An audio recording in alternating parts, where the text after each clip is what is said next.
નમસ્કાર મિત્રો, સૌને જય માતાજી. ડીકે એજ્યુકેશન ચેનલ પર આપનું હાર્દિક સ્વાગત છે.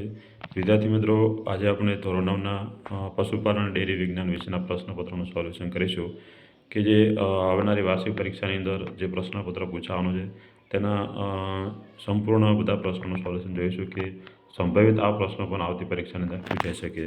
તો પ્રથમ વિડીયો સ્ટાર્ટ કરીએ તો પ્રથમ પ્રશ્ન જોઈએ. પશુને બ્રાન્ડ નંબર કેટલી ઉંમરે આપવામાં આવે છે? તો પશુને બ્રાન્ડ નંબર વિદ્યાર્થીઓ 12 માસની ઉંમરે, એક વર્ષની ઉંમરે આપવામાં આવે છે. વાસણ સફાઈ શાના વડે કરવી જોઈએ? તો વાસણની સફાઈ માટીથી ઘસીને કરવી જોઈએ. દૂધમાં કયો વિટામિન હોતું નથી? તો દૂધની અંદર વિટામિન સી હોતું નથી. વિશ્વ આરોગ્ય સંસ્થાની ભલામણ મુજબ એ વ્યક્તિને દરરોજ કેટલું દૂધ મળવું જોઈએ? તો એક વ્યક્તિને દરરોજ 240 ગ્રામ જેવું દૂધ મળવું જોઈએ. દૂધમાં સૌથી વધુ પ્રમાણ કયું ઘટક તત્વનું હોય છે? દૂધમાં સૌથી વધુ ઘટક પ્રમાણ પ્રોટીનનું હોય છે. પછી આગળ બીજા પ્રશ્નો જોઈએ તો એનડીડીબીની રચના કઈ સાલમાં થઈ? નેશનલ ડેરી ડેવલપમેન્ટ બોર્ડની રચના કઈ સાલમાં થઈ? તો મિત્રો જવાબ આવશે 1965ની અંદર. નેશનલ ડેરી ડેવલપમેન્ટ બોર્ડના પ્રથમ ચેરમેન કોણ હતા? તો વિદ્યાર્થીનો જવાબ આવશે વર્ગીસ કુરિયન.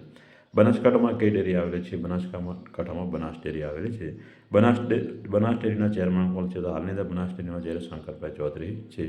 ગુજરાતની સૌથી મોટામાં મોટી ડેરી કઈ? ગુજરાતની સૌથી મોટી ડેરી અમૂલમાં આવેલી આણંદમાં આવેલી અમૂલ ડેરી છે. કાંકરેજ ઓલાદનું મૂળ વતન કયું છે? તો કાંકરેજનું મૂળ વતન કાંકરેજ છે.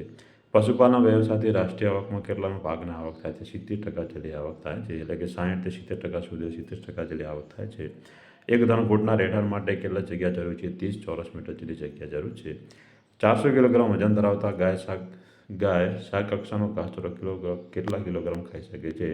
તો 400 કિલોગ્રામ વજન હોય તો 7 કિલોગ્રામ ખાઈ શકે, જ્યારે 450 કિલોગ્રામ હોય તો 9 કિલોગ્રામ જેટલો ઘાસચારો ખાઈ શકે છે. ઉત્તમ સાયલેજનો રંગ કેવો હોય છે? તો ઉત્તમ સાયલેજનો રંગ તો કેવો છે? પીળાશ પડતો લીલા રંગનો હોય છે. આ સાયલેજ પણ એક પ્રકારનો ઘાસચારો છે. રજકો કયા વર્ગનો ચારો છે? રજકો કંદ વર્ગ પ્રકારનો ચારો છે. પશુના કયા ભાગમાં સરસ બતાવવામાં આવે છે? તો પશુના માંસવાળા ભાગની અંદર સરસ બતાવવામાં આવે છે. કાંકરેજ ઓલાદ કયા પ્રકારની હોય છે? દુધાળો ઓલાદ હોય છે. કઈ ઓલાદ પશુ સિંહ સામનો કરી શકે છે? તો જાફરાબાદી જે ઓલાદ હોય છે તે પશુઓ સિંહનો સામનો પણ કરી શકે છે. તો આવી રીતે આના પ્રશ્નો આપણે જોઈશું. આગળ બીજા પ્રશ્નો જોઈએ તે પહેલાં વિદ્યાર્થી મિત્રો, તમને મારો વિડીયો ગમ્યો તો અમારી ચેનલ લાઈક કરો, સબસ્ક્રાઈબ કરો, બાજુમાં આવેલા બે આઇકનને પ્રેસ કરો જેથી તમને નવા વિડીયોની અપડેટ મળી રહે.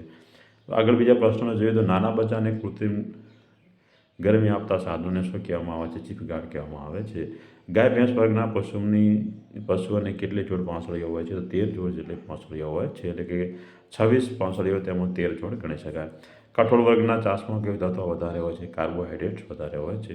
દૂધમાં કેટલા ટકા પાણી હોય છે? 87% જેટલું દૂધમાં પાણી હોય છે. લીલા સૂકા ચારાનો બગાડ કેવી રીતે અટકાવી શકાય છે? તો નાના નાના ટુકડા કરીને તેનો બગાડ અટકાવી શકાય છે. આગળ પ્રશ્ન જોઈએ કે સૂંઢિયો જાત કયા ચારાની છે? તો સૂંઢિયો જાત તે જુવારને કહી શકાય. ઓટ કઈ ઋતુમાં થાય છે? તો ઓટ વિદ્યાર્થી મિત્રો શિયાળાની અંદર થતી હોય છે. ઓટ ચોમાસુ ઋતુની અંદર થતો એક પાક છે. સૂકા ઘાસચારામાં નબળા પ્રકારનો ચારો કેવો ગણાય છે? તો ગોતર ગણાય છે. સૂર્યપ્રકાશમાં સૂકવણીની પદ્ધતિ કઈ છે? તો ઊભા પાકની રીતે સૂકવણી પદ્ધતિ કહી શકાય. લીલા ચારાને સંગ્રહિત કયા નામે ઓળખવામાં આવે છે? લીલા ચારાને સાયલેજ તરીકે ઓળખવામાં આવે છે. સાયલેજ બનાવવા ધાન્ય વર્ગનો કયો ચારો ઉત્તમ ગણાય છે? તો સૌથી ઉત્તમ મકાઈનો ગણાય. મકાઈ, બાજરી, ઘઉં, ચોખા બધું આવી શકે પણ મકાઈનો ગણવામાં આવે છે. સાયલેજ ભરવા માટે કેવા પ્રકારનો ખાડો બનાવવો જોઈએ? તો લંબચોરસ ખાડો બનાવવો જોઈએ. દૂધ કરતાં ખીરામાં કેટલા ગણો સૌથી વધુ પ્રોટીન હોય છે? તો આની અંદર દૂધ કરતાં ખીરાની અંદર 3 થી 5 ગણું વધારે પ્રોટીન હોય છે. વાછરડાને ઘસી કરવા માટે વપરાતા સાધનને શું કરવામાં આવે છે? તો હેક્સો કહેવામાં આવે છે. ધાવણ છોડ્યા પછીની ઉંમરથી વ્યાયામ સુધીની ઉંમરની માત્ર જાનવરને શું કહેવામાં આવે છે? વોડકી કહેવામાં આવે છે. વોડકી લગભગ કેટલી માસ પ્રથમ ઋતુમાં હોય છે? તો વોડકી 10 થી 12 મહિનાની અંદર પ્રથમ ઋતુમાં આવે છે. હલકા પ્રકારના ચારાની પારાયત વધારાની શાની માવજત આપવામાં આવે છે? સલ્ફેટ અને પોટાશની માવજત આપવામાં આવે છે. પુખ્ત ગાયને દરરોજ શરીર નિભાવવા માટે કેટલા કિલોગ્રામ દાણ આપવું જોઈએ? 1.5 કિલોગ્રામ જેટલું દાણ આપવું જોઈએ. ગાયના દૂધમાં કેટલા ટકા પાણી હોય છે? તો ગાયના દૂધની અંદર મિત્રો 85-87% જેટલું પાણી હોય છે. ગાયના કેટલા માસનો ગર્ભ થાય ત્યારે દોહવાનું બંધ કરવું જોઈએ? તો ગાયની અંદર 7 મહિનાનો ગર્ભ થાય ત્યારે દોહવાનું બંધ કરવું જોઈએ. એક નાના વાછરડા, પાડાઓ અને રેઢાણ માટે કેટલી જગ્યાની જરૂર પડે છે? તો 3 ચોરસ મીટર જેટલી જગ્યાની જરૂર પડે છે. આમ વિદ્યાર્થી મિત્રો, આજે આપણે આ વિડીયોની અંદર ડેરી અને પશુપાલન વિશેના 40 પ્રશ્નો વિશેનું સોલ્યુશન જોયું. તો ખાસ આવનારી વાર્ષિક પરીક્ષાની અંદર મોસ્ટ ટાઈમ એ પ્રશ્નો રહેશે કે જેની અંદરથી ઘણા બધા પ્રશ્નો પૂછવાની સંભાવના રહેશે. તો બધા પ્રશ્નોનું સોલ્યુશન કરી દેવું.